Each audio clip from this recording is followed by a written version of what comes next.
is the action. If she actually missed both the steps of the action, was no spitting and it was no removing of the shoe, so nothing was done over there, and she still cannot go ahead and marry. How do I know? Because it says in the Torah, Kocho ye'ose lo ish. This should be done to this gentleman who reject to give continuity to his brother.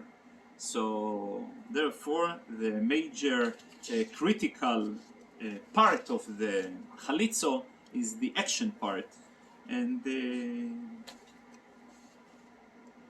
once I heard from Rabbi J.J. Hecht, he says many times the Rebbe demands tactless, and he says tactless is two words, talkless. Talkless, he says about himself, it didn't work out, but the idea, so here we see a reflection of the idea that the talk, the omro is not critical by the eved, but the maise is critical. In the third chapter, we are dealing with, there is midoraisa, biblically, the only acceptable way that will remove the ziko, the tie, the link between her and her yovam, is or, as we say, Yibbum or Chalitza. But then, miderabonon, as we have learned yesterday, they introduced also the maimer. The maimer is the act which is equivalent to kiddushin, to engagement, where the entire engagement must be done similar to a kiddushin, bekesef, and with brochos, and all the stuff that we know. The ideal, the most kosher maimer, that immediately right before the maimer nothing was done, and after the maimer, the only thing that was done is the actual bio, the actual intimate relationship. This is the most ideal way to finalize the entire process of Yibbum. But then there are many scenarios where a maimer was done in a very problematic way. And problematic way when, for example, before the maimer a get was given, or another maimer was done by his brother, whether to the same Yibbum or whether to her tzoro. And the same way the Rambam deals with the entire perek about the Chalitza as well. Even in Chalitza, there is the most perfect ideal Chalitza, and then there is Chalitza that other issues have polluted the process, and therefore an additional Chalitza is needed. In the continuation of the chapter, the Rambam deals with different scenarios where or there is no need to make a Yibbum or a Chalitza. For example, though the brother died childless and he has a brother, however, those brothers cannot marry their sister-in-law, because by doing so they will be exposed to a violation of ancestry. For example, let's say two brothers who are married to two sisters and one of them died.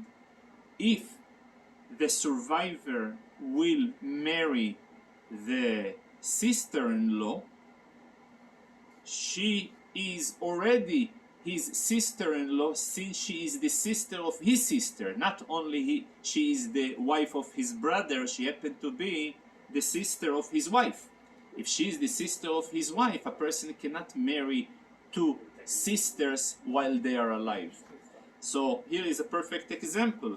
So when a person dies and his surviving brother is about to make Yibbum to his sister-in-law, but yet the same sister-in-law, she happens to be a sister-in-law from the other side, that she is the sister of his wife, There is no ziko.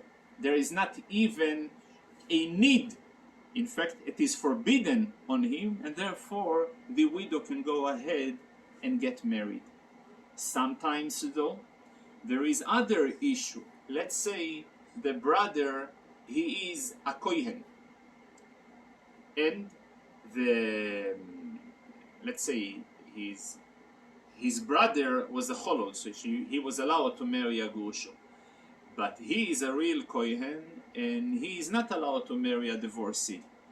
And now his sister-in-law happened to be a divorcee. So in that case, there is only a lav, there is only a prohibition of a negative restriction. It's not a rayos. For that reason, a chalitza must be done. Yibbum cannot be done, but a chalitza must be done. The general reason why a chalitza must be done and not a yibbum, because generally in the Torah we know a rule. Any times a esse, a positive commandments and a negative commandments, when they are clashing with each other, esse doiche lois esse, the positive commandments will be able to override the lois esse. So how come over here I'm not allowing them to get yibbum? And the reason is I would allow them. The only reason, the only time there is a mitzvah saseh is for the first bi'o, for the first union that they will have together. Second union, there is no mitzvah, there is only violation. For that reason, there is chalitza is being done. In the final chapters, the Rambam deals with different scenarios of sfeikos, and if we'll have time on Sunday, I'm going to go and introduce the principles. There is, I would conclude with a very interesting vote of the Magid Meishorim. He was the teacher of the Bes Yosef. Bes Yosef is the author of the Shulchan Aruch we have, and he had a teacher, an angel, that used to teach him the secrets of Torah. And many of his encounters with him, he recorded. And the collection of his encounters, he put it in the book called Magid Meishorim. So he asked him the following question. He asked him, how come only such people who are lucky enough to have brothers, they getting their wife, their widow, getting the privilege to marry their brothers, and that way the continuation, the name is being done. How come anybody who dies without any children, how come the Torah doesn't give a solution to have someone of the relatives to marry his wife, or any type of a solution? Is it something very privileged one? And he gave him the following answer. He gave him that basically we know that all of us are essentially reincarnation of souls that have been over here in the world previously. So when a person dies and he happens to have a brother, so until the brother going to make the Yibbum to his widow, the soul of the deceased one cannot come ahead to this world and be reincarnated again. So the soul is in limbo. So in order to give the chance to release the blockage of this soul, that's why the Yibbum came about. That's in a nutshell. Thank you, and have a good Shabbos and a good Chodesh. Shabbos mevorchim.